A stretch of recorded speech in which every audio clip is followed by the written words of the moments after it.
મારું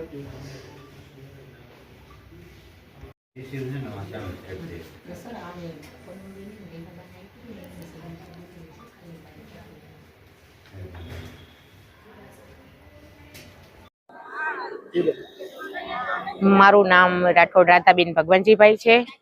હું જામનગર જિલ્લાના જામનગર તાલુકાના ધુવાઓ ગામની આંગણવાડી વર્કર છું અને યુનિયનના કર્મચારી તરીકે અમે ફરજ નિભાવીએ છીએ।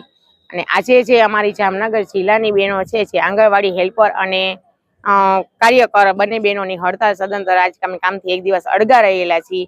અને અમારી માંગણી સરકારશ્રીને એ છે કે અમારો પગાર જે વધારો રજૂ થયેલ છે છતાંય અમને હજી આપવામાં આવેલ નથી સરકારશ્રી તરફથી।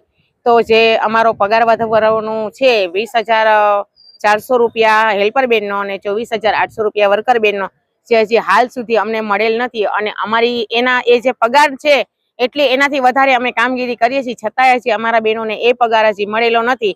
તો અમારી સરકારશ્રીને એટલી જ રજૂઆત છે કે અમારા બહેનોનો જે આ પગાર વધારો કરેલ છે છતાં અમને આપેલ નથી અને કામગીરી અમે કરીએ છીએ અને કરતા રહેશું છતાંય જો અમારી સામે સરકાર આંખ ઊંચું કરીને જોતી નથી તો અમારી સરકારશ્રીને એટલી જ માંગણી છે કે અમારો તમે એક સ્માર્ટફોનમાં અમને કામગીરી કરાવો છો પણ અમને સ્માર્ટફોન આપતા નથી અને આપેલ નથી છતાંય અમે સ્માર્ટફોનમાં કામગીરી કરતા હતા અને કરીએ છીએ અને કરશું। પણ જો પગાર વધારાનો અમારો મેઇન મુદ્દો છે એ સરકારશ્રીને અમારે સાંભળવાની રજૂઆત છે। સરકાર અમારો એ મુદ્દો સાંભળે।